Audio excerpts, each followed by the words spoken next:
ஒரு விதத்துல அதான் இப்ப நேத்து திருப்பூர் சுப்பிரமணியம் சொல்லிருக்காரு 8 வாரம் கழிச்சு தான் படத்தை நீங்க வந்து ஓடிடி கொடுக்கணும் அப்படின்னு. இன்னைக்கு மெயின் பிசினஸே ஓடிடி தான். ஆமா, தியேட்டர்ல போய் கலெக்ஷன் ஆகி அந்த காசு இவங்களுக்கு வந்து கணக்கு பாக்குறப்ப வந்துன்னா நம்ம நகைக்கடை கணக்கு மாதிரி இருக்கும். அது தியேட்டர்ல போயிட்டு வர்றப்ப டாக்ஸ் போய் தியேட்டர் வாடகை போய் அந்த QFOடைய பணம் போய் எல்லா கணத்தையும் கழிச்சிட்டு கடைசியில தான் வந்து தியேட்டர் ப்ரொடியூசருக்கு வந்து நிற்கும். ஒரு படத்தை தியேட்டர்ல கொண்டு போய் சேர்க்கறதுக்கு QFOக்கு பணம் கட்டணும், தியேட்டருக்கு பணம் கட்டணும், டாக்ஸ் கட்டணும், இதெல்லாம் கழிச்சிட்டு நீங்க கடைசியில வந்து பாக்குறப்ப உங்களுக்கு ஒரு அமௌண்ட் நிற்கும். அப்ப இவ்வளவு சிக்கல் இருக்கு. ஆனா ஓடிடி தரத்தை பொறுத்த வரைக்கும் ஒரு பெரிய படத்தை என்ன பண்றாங்கன்னா அவங்க ஒரு மினிமம் பிசினஸ்க்கு வாங்கிக்கிறாங்க.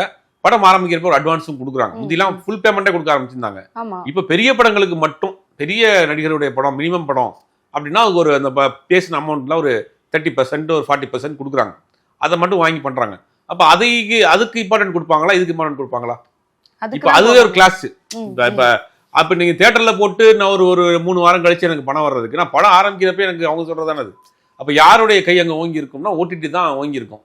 இது ஒரு சிக்கலாவே போகுது. இது என்ன பண்ணணும்னா 2 தரப்புலையும் பேசணும்.